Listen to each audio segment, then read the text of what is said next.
Hey YouTube, it is the 25th of February 2021. My 1966 F100, my shop truck. I've been inspired to do a video, and I'm also using a tablet to video this. I want to just see what the quality of it is.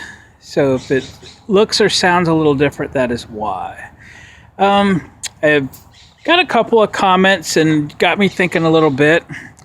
In one of the comments was, now that I have taken the time to sound deaden and insulate the floors and ceiling in this, I'm waiting for carpet, which got shipped yesterday, that it is no longer a shop truck. I'm like, really? So what makes it a shop truck? Well, for me, this is what will get me to the shop from my house every day. It needs to be completely reliable, but it also wants to be fun. All right. So you've watched the other videos, you know it's got headers, and I put 2 1/4 inch exhaust on it, and the exhaust comes out right there, which is going to make the truck noisy to be in, i.e. the sound deadener. Plus it has a lot of road noise. Right now it's because it's got bad axle bearings and the rear end's kind of jazzed up a little bit, but we're going to get that fixed. But still real noisy in the cab. If you've ever taken a road trip in a noisy vehicle, we're talking, going from, Oregon to Bonneville Salt Flats and back, which I've done in my Super Duty, hauling the camper and car trailer. And it's not the quietest rig in the world, but it's not too bad. And it was a very pleasant trip. I can't imagine taking it in a rig that is real noisy inside. I've traveled for many years on motorcycles, and we're in the Goldwing world, very, very quiet motorcycle. But even just the road noise after 10-12 hours on the road can get to you. So having something quiet inside is pretty interesting to me. So I'm not sure why that doesn't make it a shop truck. I foresee using this thing for, if I get a phone call and a friend or something's broke down, I hitch the car trailer and go get my buddy out of trouble.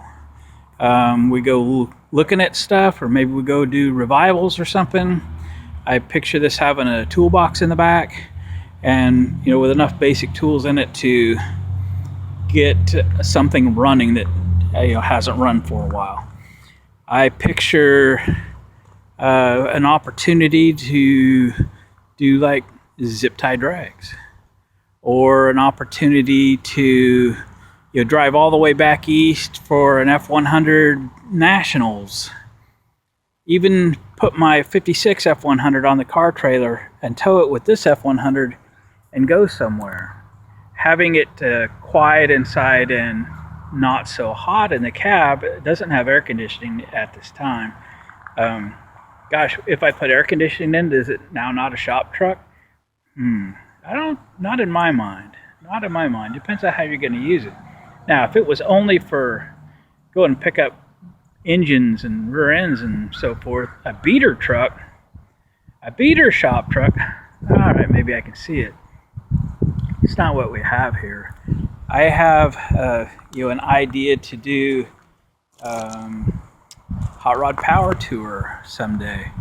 I'll be 57 years old here pretty soon, just a few months, and I'm sort of semi-retired now. I am going to go back to work for 1.5 years. That's the plan anyway, and then call it a career by the time I'm 59. That is the plan at this point anyway. And this truck's going to get a lot of use. It's a lot of fun. It's a toy. It is cool looking. From what little I've driven it, it has a lot of appeal for the folks that have seen it and honked and thumbs up and all that stuff. And I have a lot of different rigs that get that kind of attention. I didn't know this was going to be one of those. I'm real happy with the updates I've done so far. A lot of it is for, painting the bed and painting the floor of the cab and all that stuff is for preservation, right? To preserve this truck long term. But it's also because, I am going to use the truck, so I don't want to use up the truck. I want to maintain it or improve it as we go. So putting the sound deadener and insulation inside the cab, when I have the seats out anyway, because the seats were broke. I'm posting a video right now on repairing the seat frames, waiting for new upholstery to show up. But why wouldn't you, as long as you've got the seat and all the flooring stuff out, the floor was freshly prepared, primed and painted, why wouldn't you put sound deadener and stuff in there at that time? All it is the cost of the sound deadener and a few hours to put it in. And that's what I've done. But why does that make it not a shop truck? It doesn't in my eyes. The other thing too is, you've seen on many of my videos, I often bring my dog with me. I have an Australian Shepherd. Her name is Autumn, and she tolerates being taken in the car. She loves to come out here to the shop. So I want it comfortable not only for me, but for her. And again, without air conditioning and so forth, the last thing you need is the heat of the engine and the exhaust and so forth billowing up through the cab and just being uncomfortable. So the older I get, the less uncomfortable I wish to be, and the more comfortable I'd like to be. And it's not to say that this won't get air conditioning someday, but even if you're putting air conditioning in a rig, and this is certainly by far not the first truck that I have fixed up.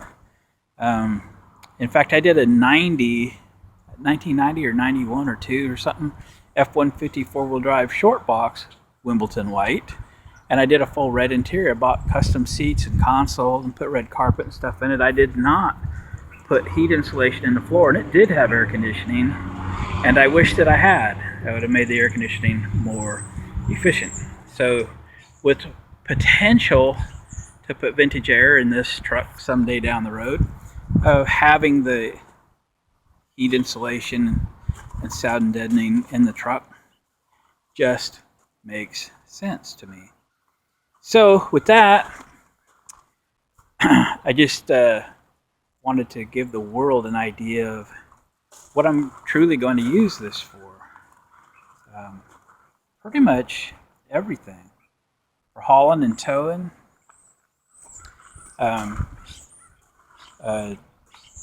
Even hauling my speaker tower out to DJ events or something when I need to take 2 rigs. It could just do anything. Even I've been actually looking for a vintage camper, a pop-up Alaskan hard-sided camper. It might get a camper that goes on it once in a while. The sky's the limit. But let's make it comfortable. If my dog wants to ride with me, she can be comfortable. If my wife wants to go on a road trip with me, she can be comfortable. Can it happen in a shop truck? Yes, why not? Absolutely. Shop truck is going to be able to do everything. We're getting the rear end all gone through here in a couple of weeks. It'll be hopefully 100% reliable. Everything under the hood that could go bad has at least been replaced with a new one. Not to say it can't still go bad, but hopefully it doesn't. It's got electronic ignition in it, and new radiator, all new cooling, all new hoses, belts, water pump, carburetor, fuel pump, distributor. Everything has been replaced. Should be completely reliable. So what's wrong with a 4,000 mile road trip or 3,000 mile road trip? I say nothing. It might as well be comfortable. So that's how we're rolling. So gang, I'm building a shop truck. Yes. Is it just for hauling old motors? No. Is it a toy? Big time. Is it going to be fun? Yep. Do you think I'd pick up an extra transmission or an extra engine? Yep. If you've seen my videos, you know I already picked up an extra engine, and we'll probably build that engine here one of these days. So it's sitting there with a bullet ready to go in case we have a little bit too much fun and scatter this one all over the pavement somewhere. I have AAA. We'll tow it in, we'll swap a motor, and we'll go again. What might be happening in the future? Well, you know, we've been talking already. You know, chrome bumper. I got the aluminum grill. Probably drop the front end a couple inches. You know, doing new springs, nothing crazy.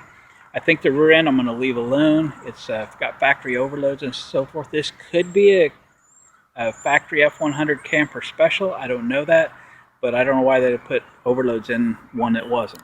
But I don't really know the history, so go from there. Other things that's going to happen, I've got new rear lenses coming for it. I've got LED light bulbs coming for it. For the outside, I've got LED headlights for it. Already talked about carpet and seat upholsteries coming for it. We've got a very interesting radio going in it. That video is in process right now. We're kind of still videoing that as it goes in, which is still happening.